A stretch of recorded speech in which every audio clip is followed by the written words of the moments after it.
네, 기독교 핵심 진리 비블리온 상공부 봄학기 오늘은 제 4과입니다. 교재로 보면 제 4과 우주란 무엇인가입니다.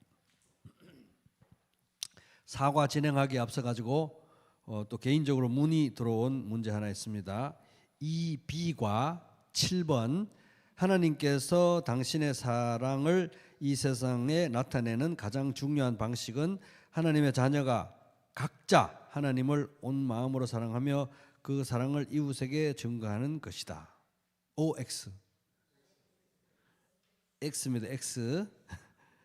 그래서 이제 뭐 이게 틀린 말을 놓고 다 좋은 말인데 각자가 이 말이 이제 가장 중요한 방식이 각자 하나님의 자녀 각자가 온 마음으로 하나님을 사랑하고 빛과 소금이 되고 각자가 이렇게 했기 때문에 이건 가장 중요한 방식이라고 볼 수는 없는 것입니다. 왜 그렇습니까? 요즘 이제 에베소서에서 열심히 배우고 있죠. 예. 만물을 그 발 아래 복종하게 하시고 또 그를 만물 위에 교회의 머리로 주시고 교회는 그의 몸이니 만물 안에서 만물을 충만하게 하시는 예수님의 몸이 교회다. 그 충만함이 교회 안에 있다. 이렇게 하면서 예수님의 부활, 승천, 재위, 통치, 다스림 이 모든 것의 가장 1차적인 목표가 예수님을 교회의 머리로 주시기 위해서. 그래서 철저히 하나님은 대사명을 주실 때 너희는 가서 모든 족속으로 제자를 삼아 할 때 너 한 사람에게 한 것이 아니라 교회에게 명령하시고 또 이 세상에서 빛과 소금이 되라고 할 때 너희가 교회 공동체적으로 빛과 소금이 되라고 하시고 또 하나님의 사랑을 나타내라고 할 때도 너희가 공동체적으로. 그래서 가장 우선적인 개념은 공동체적인 교회로서 복음과 예수 그리스도를 증거하는 것입니다. 왜 그렇게 했습니까? 교회가 예수님 몸이니까요. 그래서 철저히 복음은 공동체성을 가집니다. 그래서 이게 이제 오늘날 21세기 크리스천들의 이제 가장 흔한 오해고 잘못된 관념이고 그래서 나만 예수 믿고 잘 되면 된다는 그런 식이 아니라 철저히 공동체성을 가지고 우리가 사는 것이 중요하다. 그래서 이 시대에 가장 필요한 정신이 아니겠느냐. 에베소서 전체를 흐르는 사상이기도 합니다. 그죠? 그리스도의 비밀은 교회 안에 있다. 그리스도의 비밀은 교회를 통해서 나타내기로 하신 것이 바로 하나님의 창세전부터의 작정하신 뜻이다. 그래서 바울이 교회를 핍박했을 때 왜 네가 나를 핍박하느냐. 그래서 교회가 그리스도의 몸이기 때문에 그런 이제 점을 상기시키기 위해서 문제를 냈습니다. 그게 출제 의도입니다. 자, 시편 8편 1절에 보면 여호와 우리 주여 주의 이름이 온 땅에 어찌 그리 아름다운지요 주의 영광이 하늘을 덮었나이다. 자, 이제 우주란 무엇인가 이제 들어가는데 그래서 이 온 우주 만물 이 피조 세계가 얼마나 아름다운지 다윗은 온 땅과 하늘을 덮은 하나님의 그 영광을 찬양했습니다. 그래서 오늘은 이제 우주 피조 세계에 대해서 한번 살펴보는데 우리가 이제 먼저 생각해야 될 것은 하나님의 창조는 무에서 유를 창조한 것입니다. 하나님께서 창조하시기 전에는 아무것도 없었어요. 아무것도. 오직 존재한 것은 무엇밖에 없습니까? 하나님밖에 없어요. 하나님 외에는 아무것도 없는 것입니다. 천지 만물 창조 전에는 성부, 성자, 성령 하나님 이외에는 정말 아무것도 존재하지 않았습니다. 시간도 없었고 공간도 없었고 아무것도 없었어요. 그러면 이제 창세기 1장 1절에 보면 태초에 하나님이 천지를 창조하시니라 땅이 혼돈하고 공허하며 흑암이 깊음 위에 있고 하나님의 영은 수면 위에 운행하시니라. 이런 말 얼핏 보면 그러면 창조 전에 어떤 재료로 쓰실 그런 재료와 같은 그런 물질들이 있었나? 땅도 있고 하늘 바다도 있었나? 이렇게 생각할 수 있겠지만 그런 게 아닙니다. 아무것도 없었습니다. 하나님 외에는 아무것도 없었습니다. 그러니까 진짜 무에서 유를 창조하신 것입니다. 하나님께서 이제 우주 만물을 창조하실 때 성부, 성자, 성령 삼위의 하나님께서 함께 모두 관여하셨습니다. 그래서 창세기 1장 1절에도 2절에도 보면 태초에 하나님이 천지를 창조하셨는데 땅이 혼돈하고 공허하며 흑암이 깊은 위에 있고 하나님의 영, 성령이 이미 언급이 되는 거죠. 성령은 수면 위에 물 위에 움직이고 계셨습니다. 창조의 현장에 성령이 거기 이미 임재하고 계신 것을 알 수 있고, 요한복음 1장 3절 만물이 그로 말미암아 지은 바 되었으니 지은 것이 하나도 그가 없이는 된 것이 없느니라. 요한복음 1장 3절은 예수님에 대해서 하신 말씀이죠. 태초에 말씀이 계시고 그 말씀이 하나님과 함께 계셨고 그 말씀이 곧 하나님이신데 곧 만물이 모든 만물이 그 예수 그리스도로 말미암아 지은 바 되었으니 지은 것이 하나도 그가 없이 된 것이 없다. 그래서 성부, 성자, 성령 모두가 다 천지 창조에 온 우주 만물의 창조에 관여했다. 그래서 이것을 또 잘 나타내는 골로새서 1장 15절 그는 보이지 않는, 예수님은 보이지 아니하는 하나님의 형상이요 모든 피조물보다 먼저 나시니니, 으뜸이라 이 말이에요. 피조됐다는 게 아니라 먼저 나시니니 만물이 모든 우주 만물이 예수님에게서 그에게서 창조되되 하늘과 땅에서 보이는 것들과 보이지 않는 것들과 혹은 왕권들이나 주권들이나 통치자들이나 권세들이나 만물이 다 그로 말미암고 예수 그리스도로 말미암았고 창조되었고 그를 위하여 창조됐다. 그래서 창조에는 보이는 것이나 보이지 않는 것이나 모든 것이 하여튼 하나님이 창조하시는데 하나님 이전에 아무것도 없고 이후에 아무것도 없고 하나님이 창조하시기 전에는 아무것도 없고, 그죠? 하나님만 영원히 존재했고, 그리고 삼위의 하나님이 모두 관여하셨다. 창세기 1장 3절에 보면 하나님이 이르시되 옛날에는 이거 가라사대에 이랬나요, 그죠? 가라사대가 말씀하시는 거 아니에요, 그죠? 하나님이 이르시되 빛이 있으라 하시니 빛이 있었고, 그래서 이 창조 기사 창세기 1장에 나오는 창조의 그 기록을 보면은 하나님이 무엇으로 세상을 창조하셨습니까? 말씀으로 세상을 창조하셨다는 걸 알 수 있죠. 근데 이제 6일 동안 다 말씀으로 차곡차곡 다 말씀으로 빛이 있으라 하시면 빛이 있었고 말씀으로 다 창조하셨는데, 말씀으로 안 창조하신 거, 말씀으로 창조하지 않은 존재가 딱 한 가지가 있어요. 인간입니다. 인간, 사람입니다. 그래서 창세기 2장 7절에 보면은 여호와 하나님이 사람이 있어라 이렇게 말씀하지 않았어요. 사람이 뿅 태어나라 이렇게 말씀하지 않으시고 여호와 하나님이 땅의 흙으로 사람을 지으시고 생기를 그 코에 불어넣으시니 사람이 생명이 되니라.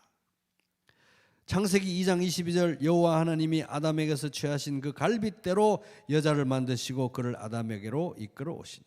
그러니까 제일 마지막에 창조했고 제일 특별한 방식으로 창조한 존재가 바로 인간인 거죠. 인간, 남자와 여자. 그건 이제 벌써 얼마나 이 인간이 하나님의 피조물 중에 특별한 지위를 갖는지, 특별한 목적을 가지고 만들어졌는지를 짐작하게 하는 내용입니다. 온 우주 만물 중에서 유일하게 하나님의 형상대로 지음을 받은 존재가 사람입니다. 그죠? 창세기 1장 21절 하나님이 자기 형상 곧 하나님의 형상대로 사람을 창조하시되 남자와 여자를 창조하시고, 그래서 하나님의 형상으로 인간을 지었다는 것은 하나님을 닮게 창조하셨고 하나님을 대표하는 존재로서 이 우주 만물 가운데 천지 만물 가운데 하나님의 통치를 대행하는 존재로 인간을 삼으셨다 하는 걸 알 수 있습니다. 창세기 1장 28절 하나님이 그들에게 복을 주시되 하나님이 그들에게 이르시되 생육하고 번성하여 땅에 충만하라 땅을 정복하라. 하나님의 통치권을 대행하라 이 말이죠. 바다의 물고기와 하늘의 새와 땅에 움직이는 모든 생물을 다스리라 하시니라. 그래서 이제 이런 걸 보면 인간의 존엄성 있잖아요. 인간의 존엄성. 그럼 이제 우리가 예수 믿는 사람들로서 하나님의 자녀들로서 여러분 누가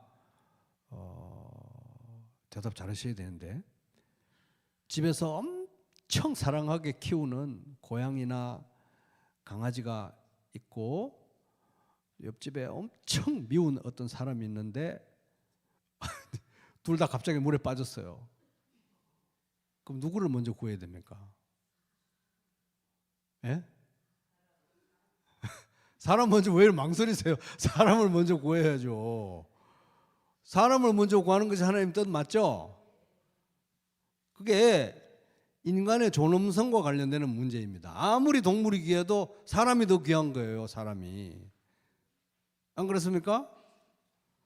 그래서 나는 이제 마음 잘 먹고 있어야 돼요. 우리 집 고양이가 아무리 예뻐도 어떤 사람하고 미운 사람하고 고양이가 빠지면 누구 먼저 구한다? 사람 먼저 구해야 돼. 왜? 사람이 더 존엄하기 때문에. 예수님이 사람을 위해서 죽으셨지 고양이를 위해 죽지는 않으셨거든요. 그래서 사람을 살려야 됩니다. 이런 사람이 더 존엄하다, 사람이 더 귀하다, 인간의 존엄성. 사람을 죽이면 무기징역 뭐 이렇게 나오잖아요. 사형에 처하거나 무기징역 처하잖아요. 고양이 죽이면 무기징역 이런 거 없잖아요. 그죠?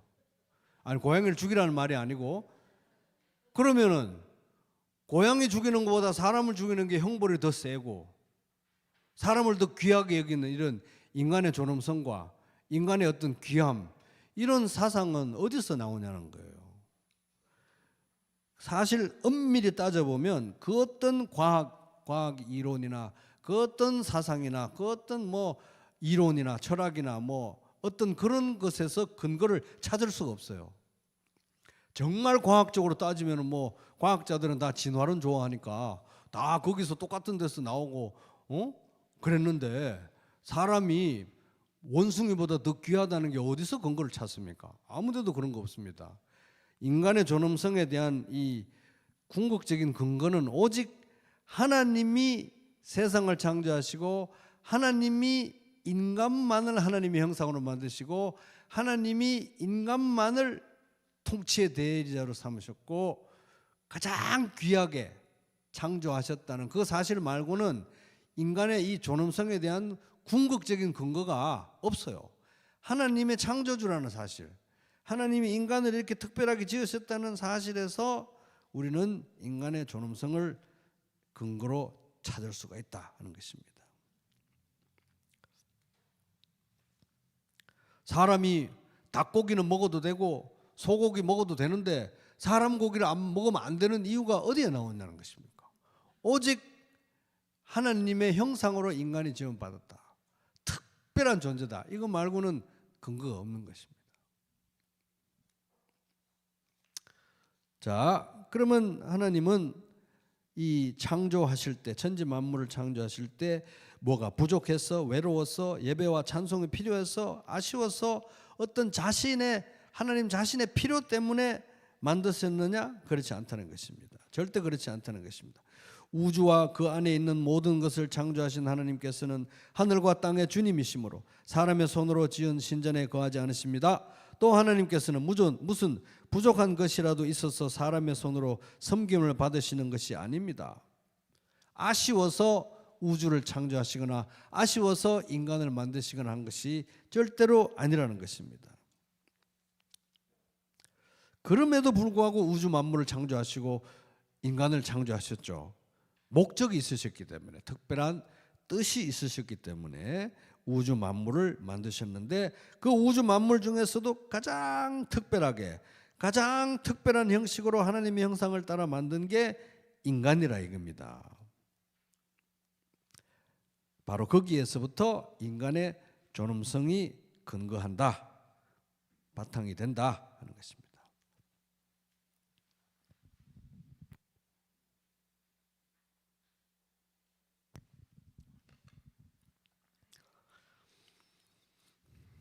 그러니까 사람이 짐승을 길들이고 짐승을 가축으로 쓰고 짐승을 어떻게 관리하고 이 모든 것들이 그 그 고난이 사실 어디서 왔느냐? 힘세니까?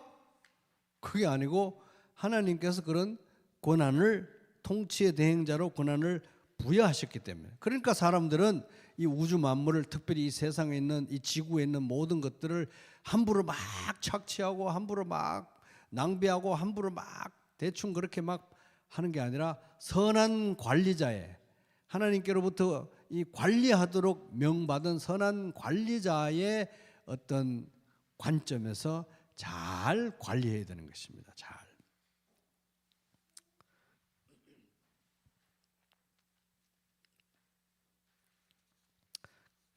그래서 그런 걸로부터 이제 인간의 존엄성과 이제 그런 것들을 볼 수 있고, 그러면 이제 하나님의 창조를 생각할 때 또 과학의 문제가 이제 나옵니다. 과학의 문제.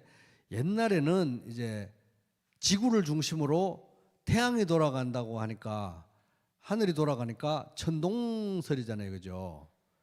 천동설을 이렇게 믿었는데 태양이 돈다.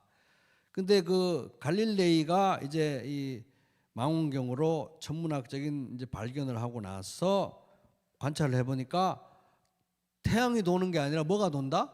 지구가 태양 주위를 돈다고 하는 이제 지동설을 이제 발견하고 이제 그것을 증명을 하니까 이제 많은 이제 진통 끝에 교회도 이제 지동설을 인정하게 됐습니다.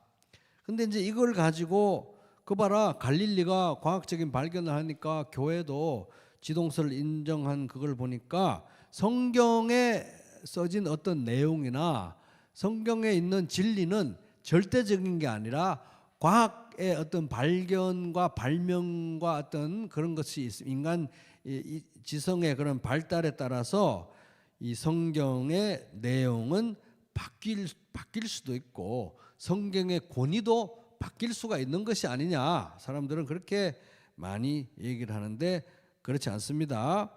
갈릴레이의 천문학적 발견으로 인해서 바뀐 것은, 수정된 것은 사람들의 오해, 교회의 오해, 그죠? 예수 믿는 사람들의 오해, 잘못된 인식이었지 성경 내용 자체가 변경되거나 그 권위가 손상된 것은 아니라는 것입니다. 왜? 이미 성경 어디에도 태양이 지구 주위를 돈다는 말씀 없거든요. 근데 그들이 그렇게 오해한 것일 뿐이지. 그래서 잘못된 성경 해석이 바로잡힌 것이고 우주에 대한 오해가 바로잡힌 것이지 성경 내용이 손상되거나 바뀌거나 권위가 손상되거나 이런 건 아니라는 겁니다. 그럼에도 불구하고 이제 우리는 생각해야 될 게, 과학의 어떤 발달이 있으면 과학을 통해서 이 과학이 성경 해석의 기준이 될 수도 있겠구나. 왜? 과학이 발달하면 이 성경 해석도 과학의 힘을 빌어서 과학의 어떤 발견을 근거로 성경을 해석해야 되는구나. 이렇게 또 오해할 수도 있는데 그건 그렇지 않습니다. 성경은 하나님의 말씀이고 과학은 사람들이 발전시켜가는 사람들의 이론이니까 이 과학이 성경 해석의 근거가 될 수는 없는 거예요. 성경 해석의 근거는 오직 성경밖에 없습니다. 성경은 성경으로 해석하는 것입니다. 그래서 성경은 성경으로 해석한다. 과학은 여전히 발전 중이고 발전이 진행 중이라는 것입니다. 실제로 과학의 법칙이 뭐 수천 년 전부터 하나도 바뀐 게 없고 이런 게 아니라 계속 수많은 가설들과 이론들이 또 새로운 가설들과 또 새로운 이론들로 대치되어 왔거든요. 계속 바뀌어 왔거든요. 그렇지만 하나님 말씀은 불변한다. 하나님 말씀 불변한다.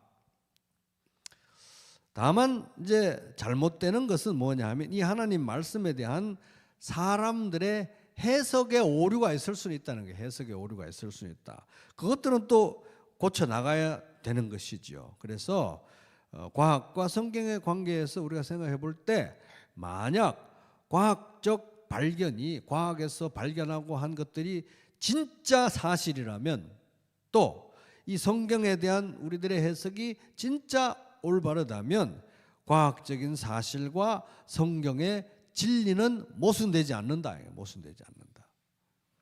왜?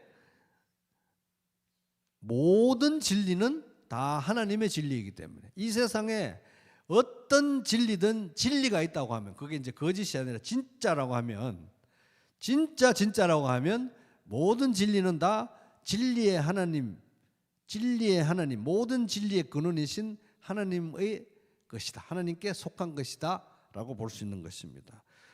그래서 만약에 2 더하기 2가 4라는 게 정말 진리라면 그 진리도 하나님께 속한 것이라는 거예요. 왜? 그렇게 우주를 만드신 분이, 설계하신 분이 진리의 하나님이시기 때문에 그렇습니다. 그래서 모든 진리는 다 하나님께 속한 것이다. 그래서 과학적인 발견이 진짜라면, 그리고 우리들의 어떤 성경에 대한 해석이 진짜라면 하나님 말씀과 과학은 모순되지 않는다. 다만 아직도 과학이 온전하지 못하고 모르는 것이 있고 더 발견되어야 될 것이 있고, 또 성경도 어떤 건 우리가 잘 모르기 때문에 모르고 있는 것이지, 진짜라면 모든 진짜는 다 하나님의 진짜다 이 말이에요.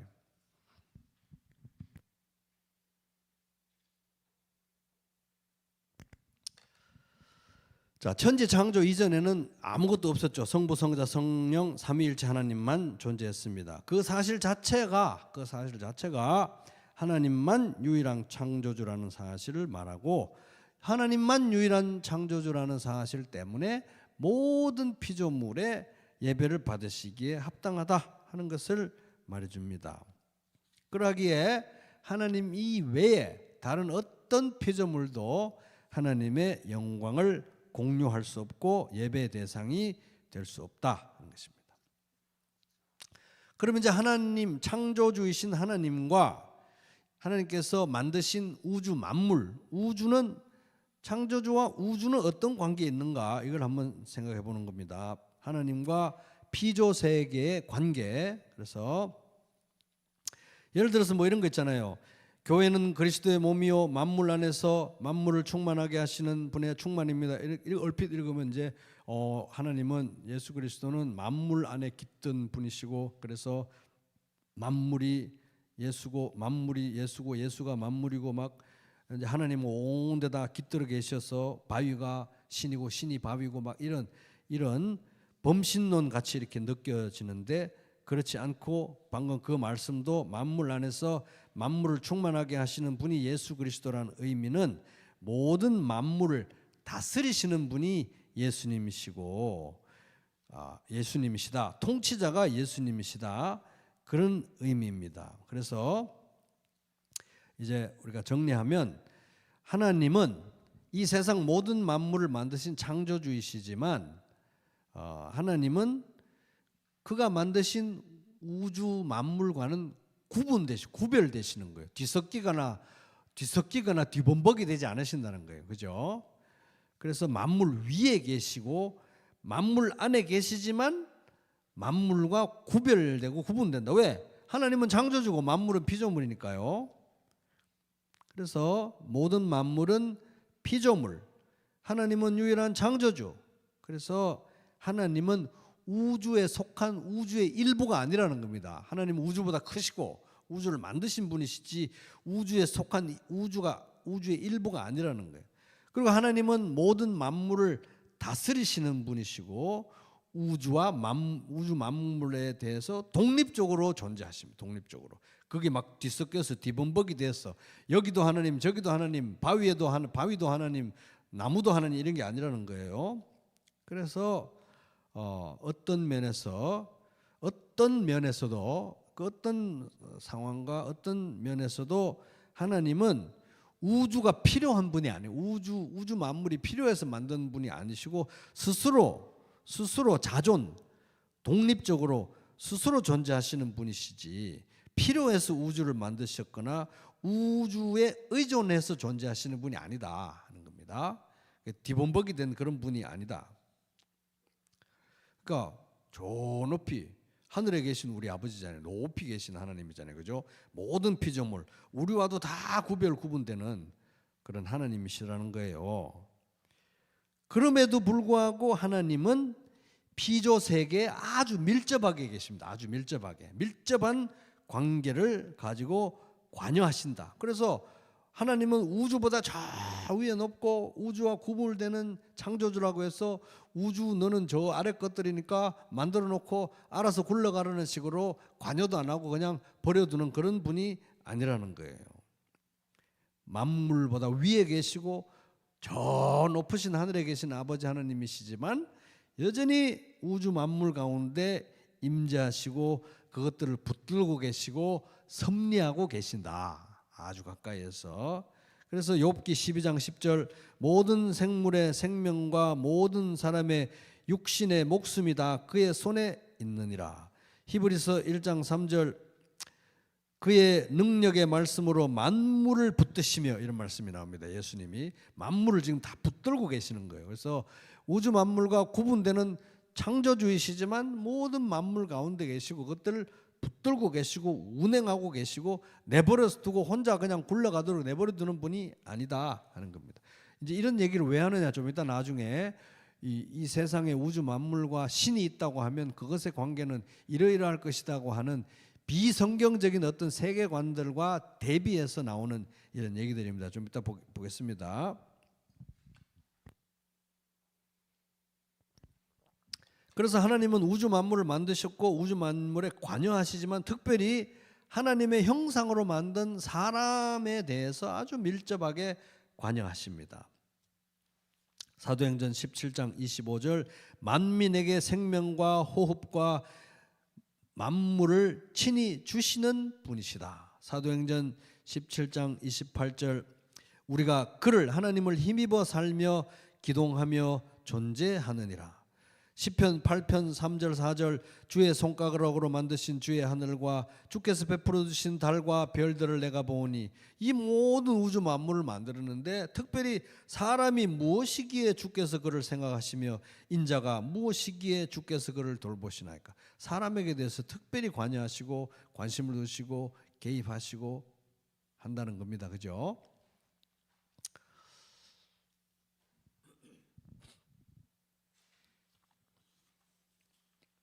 그래서 이제 아까 그 만물 안에서 만물을 충만하게 하시는 분이 예수다라는 그 의미도 예수가 만물에 깃들어 있다, 나무가 예수고 예수가 나무다 이런 그런 것들이 아니라 예수님은 모든 만물 위에 있는 창조주이시지만 그 예수님의 임재와 영광과 통치가 만물 가운데 있고 예수님을 통해서 만물을 통치하시는 하나님의 통치가 확장되어 간다, 그런 의미입니다.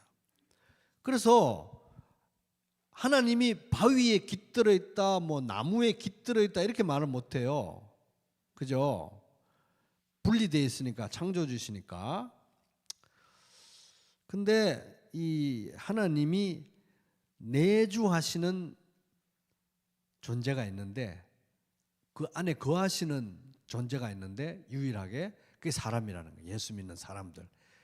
예수 믿는 사람들 안에는 성령이 우리 안에 계시는 거잖아요. 그죠?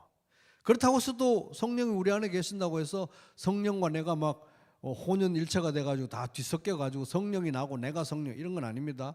성령은 우리 안에 왕으로 계시는 것이지 내가 성령하고 뒤섞여가지고 내가 성령이고 성령이다 이건 아니라는 거예요.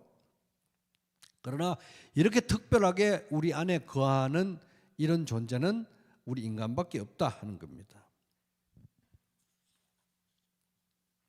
그래서 모든 만물 가운데 하나님은 아주 직접적으로 관여하고 친밀하게 관여하고 가까이 계신다. 그래서 참새 2마리가 한 아사리온에 팔리지 않느냐. 그러나 너희 아버지께서 하나님께서 허락하지 않으시면 하나도 땅에 떨어지지 않는다. 마태복음 10장 29절. 이렇게 하나님의 섭리가 작동하는 게 모든 만물 가운데. 그래서 하이델베르크 요리문답 27문에 섭리가 뭡니까?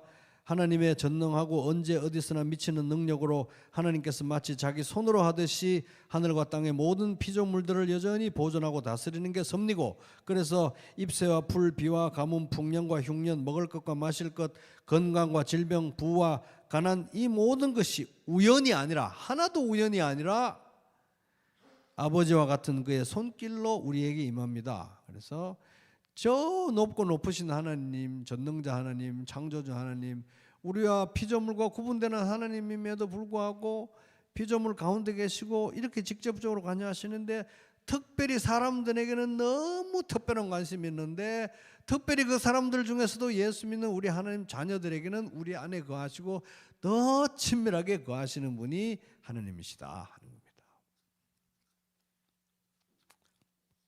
그러니까 우리는 시편 46편 1절, 하나님은 우리의 피난처시요 힘이시니 환난 중에 만날 큰 도움이시라. 하나님은 그렇게 높으시고 온 우주를 만드시고 온 우주보다 높으시고 모든 우주와 구분되는 창조주이신데, 그렇게 큰 분인데 내가 뭐라고, 이 온 우주에서 눈에 보이지도 않는 내가 뭐라고 지금 이렇게 얘기합니까? 하나님은 우리의 피난처시요 힘이시니 환난 중에 만날 큰 도움이시. 내가 환난을 겪든지 말든지 이 큰 하나님이, 이 큰 우주의 주인이 나하고 도대체 무슨 상관인데 우리가 이렇게 얘기할 수 있다는 것입니까? 그러니까 이게 놀라운 거예요. 이 큰 우주의 창조주가, 저 위에 계신 이분이, 만물과 절대로 뒤섞이고 뒤범벅이 되지 않는 이런 분이 나와 같은 이 미천한 존재의 일상 가운데 개입하시고 아주 작은 신음소리에도 응답하신다는 겁니다.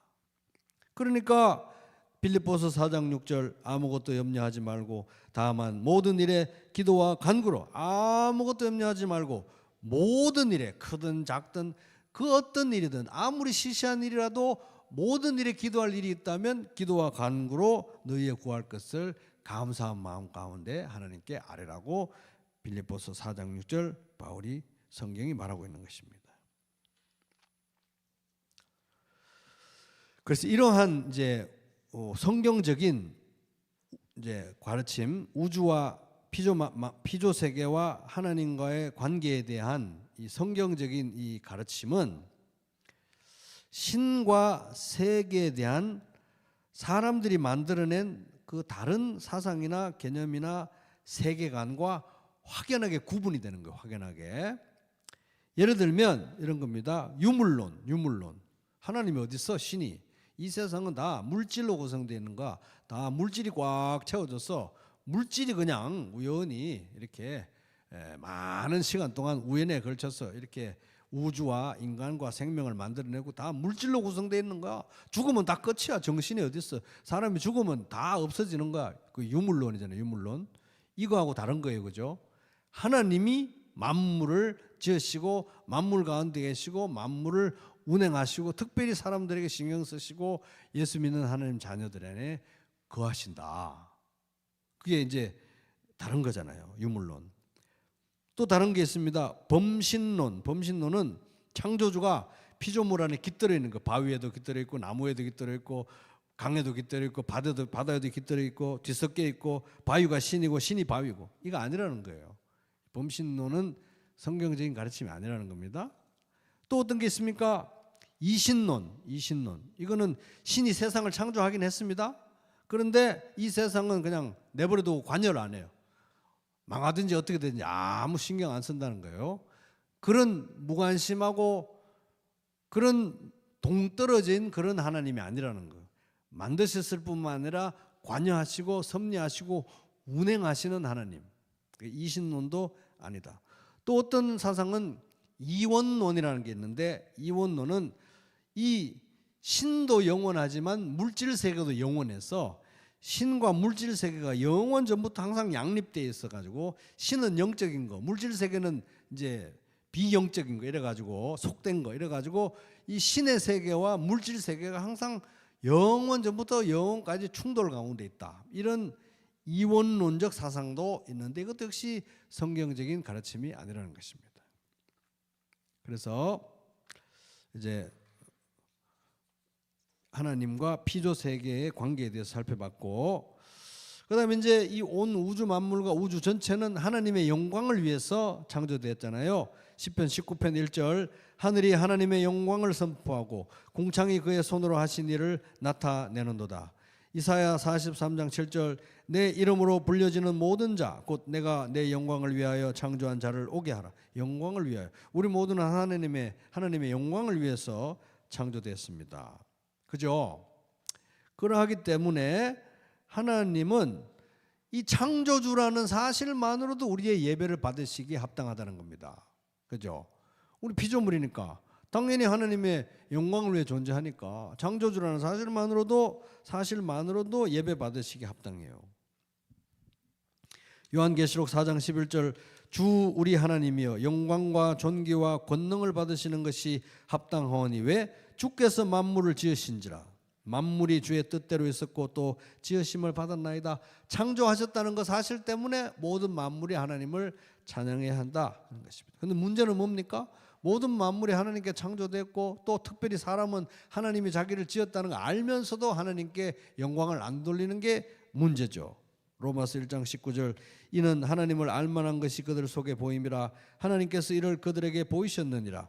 창세로부터 그의 보이지 아니하는 것들 곧 그의 영원하신 능력과 신성이 그가 만드신 만물에 분명히 보여 알려졌나니 그러므로 그들이 핑계하지 못할지니라.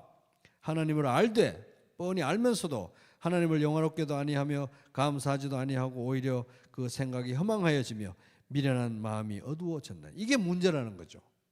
창조주라는 사실만으로도 우리의 예배와 영광을 받으시기에 합당한 분인데 안 그런 게 문제라는 겁니다.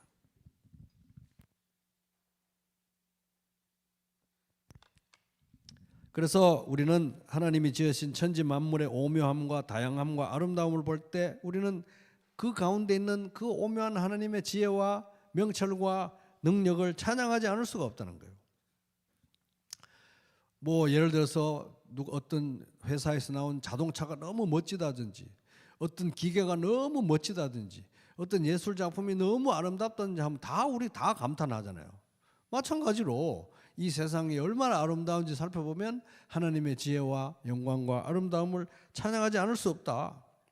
예레미야 10장 12절 여호와께서 그의 권능으로 땅을 지으셨고 그의 지혜로 세계를 세우셨고 그의 명철로 하늘을 펴셨으며 이것을 우리가 찬양하지 않을 수 없다는 겁니다. 그러니까 천지 만물은 그 지으신 하나님의 지혜와 능력을 간접적으로 보여준다는 겁니다. 이거 우리 정직하게 인정하면 모든 아름다운 것들을 보면 우리가 다 누가 했지 이거 누가 만들었어 다 찬양하잖아요. 그죠? 감탄한다는 것입니다.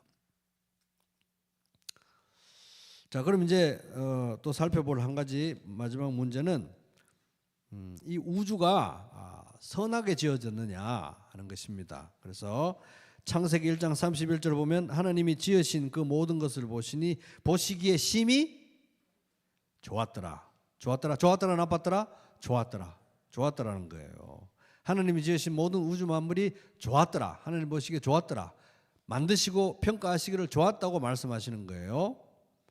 저녁이 되고 아침이 되니 이는 여섯째 날이니라. 그래서 이 저자가 말하기를 비록 현재 온 우주가 인간의 죄 때문에 원래 의도된 대로 항상 제 기능을 다하지 못하고 있지만 삐거덕거리고 있지만 그럼에도 불구하고 우리는 자연과 피조 세계를 선하다, 좋았다라고 간주해야 한다.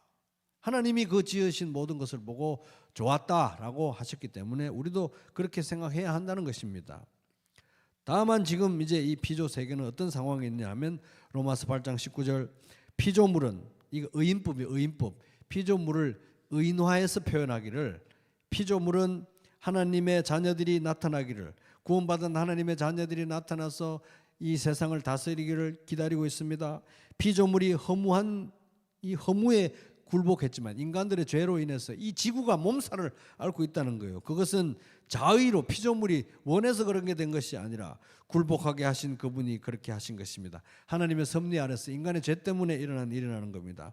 그러나 소망은 남아 있습니다. 희망이 끝났냐? 그게 아니라는 거예요.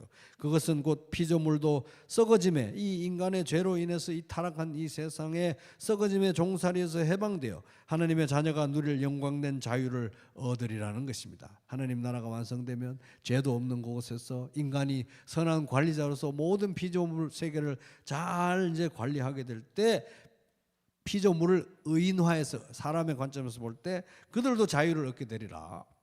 모든 피조물이 이제까지 함께 신음하며 함께 해산의 고통을 겪고 있다는 것을 우리는 압니다. 그래서 이제 그럼에도 불구하고 이 세상 하나님께서 만드신 모든 것은 좋았더라, 선하다, 그 자체로 좋은 것이라는 거예요. 그래서 이 디모데전서 4장 4절 하나님께서 지으신 모든 것이 선함에 감사함으로 받으면 버릴 것이 없나니. 그죠? 하나님께서 지으신 모든 것이 선하다. 디모데전서 6장 17절 네가 이 세대에서 부한 자들을 명하여 마음을 높이지 말고 정함이 없는 재물에 소망을 두지 말고 오직 우리에게 모든 것을 후히 주사. 이 세상에 있는 것들로 뭐 논농사 지으면 쌀도, 또 밭농사 지으면 감자, 사과농사 지으면 사과, 기타 등등 필요한 만큼 하나님이 주시고 싶은 만큼 모든 것을 후히 주사 누리게 하시는. 따라해 볼게요. 누리게 하시는.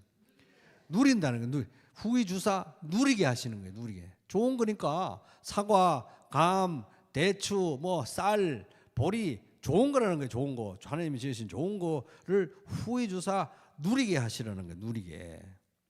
그래서 이 세상에 하나님이 지으신 것들은 좋은 것이다. 선한 것이다. 모든 것이 선함에 감사함으로 받으면 버릴 것이 없다. 그런데 이거에 대해서 양극단이 있습니다. 양극단. 양극단의 잘못된 태도는 뭐냐 하면은 마치 아까 그 이원론처럼 신의 세계는 거룩하고 물질 세계는 다 타락했으니까 마치 신의 세계와 물질 세계가 마치 큰 갈등 상황에 있는 그런 이원론적 사고방식을 가지고 우리는 하나님 나라와 그의 의를 위해서 살고 우리는 영적인 존재고 하나님은 영이시기 때문에 영으로 예배하기 때문에 이 세상에 존재하는 피조물에 대해서 하나님이 주시는 사과, 하나님이 주시는 쌀, 하나님이 주시는 보리 이런 거에 대해서 관심을 두거나 그런 것을 즐기거나 누리는 것 자체가 죄다. 그래서 전부 그런 걸 전부 속되다고 이렇게 누리는 것도 죄다 이거예요. 그런 거 하나님 주신 것도 그렇게 해서 그런 거 다 관심 끊고 맨날 하나님 나라와 의만 구하면서 예배만 드리면서 찬송가만 부르면서 이렇게 해야 영적이지. 하나님이 쌀 주셨다고 쌀을 즐기고 보리 주셨다고 보리 즐기고 보리밥 맛있네? 쌀밥도 맛있네? 이러고 이게 아주 비영적이라는 거예요. 이런 태도는 비성경적입니다. 그죠? 왜 그렇습니까? 하나님이 지으신 모든 것이 선함에 감사함으로 받아야죠. 감사함으로 보리를 주셔서 감사합니다. 쌀 주셔서 감사합니다. 감사함으로 받으면 버릴 것이 없다. 또 모든 것을 후히 주사. 물론 예수 믿는다고 다 부자 되는 건 아니지만 후히 주사 필요한 것들 모두 채워서 후히 주사 누리게 하나님이 주시는 만큼 누리는 것도 우리가 하나님에 대한 합당한 태도라는 겁니다. 감사함으로. 그래서 이제 한쪽 극단은 이 물질 세계는 다 속된 것이고 하나님은 영적인 분이시니까 신의 세계 영적인 것만 추구해야 돼. 이게 성경적인 게 아니라 이원론적 사고방식이라는 거죠. 하나님은 영이시지만 모든 피조 세계를 만드시고 좋게 선하게 만드시고 우리가 감사함으로 받도록 만드신 거예요. 그럼 또 반대 극단은 뭐냐? 반대 극단. 하나님께서 우리에게 주시는 것들을 이거 이제 넉넉하게 주시고 누리라고 주시는 거니까 이거는 그 누리는 거에 자체에 이 초점을 두고 누리는 것 자체를 목적으로 해서 누리는 거에 우리가 최선을 다하고 기뻐하고 그 자체를 목적으로 둬야지 그런 거를 하나님의 나라와 영광을 위해서 사용하고 이용하고 뭐 그러는데 이렇게 쓰면 안 된다. 그냥 누리는 걸로 끝나야 된다. 이런 건 이것도 잘못된 거라는 거죠. 왜? 모든 것은 다 하나님의 영광을 위해서 존재하는데 먹든지 마시든지 무엇을 하든지 간에 다 하나님의 영광을 위해서 하라고 그랬잖아요. 그죠? 그래서 궁극적인 목표는 우리가 누리면서 감사함으로 받지만 항상 궁극적인 목표는 하나님의 나라와 영광에 두어야 되고 그 방향으로 정리정돈돼야 되고 그 방향으로 가야 된다는 거니까. 그래서 모든 것을 먹든지 마시든지 뭐 하든지 하나님의 영광을 위해서 하나님 나라와 그의 의를 위해서 우선순위를 두고 방향을 그쪽으로 잡고 그렇게 사용하고 이용하고 선한 관리자로서 잘 청지기로서 관리해야 된다. 그게 하나님의 뜻이라는 겁니다. 그래서 양쪽 극단은 둘 다 잘못된 것입니다. 자, 오늘은 여기까지 하겠습니다. 네, 예배 찬송가 450장 찬양하고 들은 말씀에 화답하겠습니다.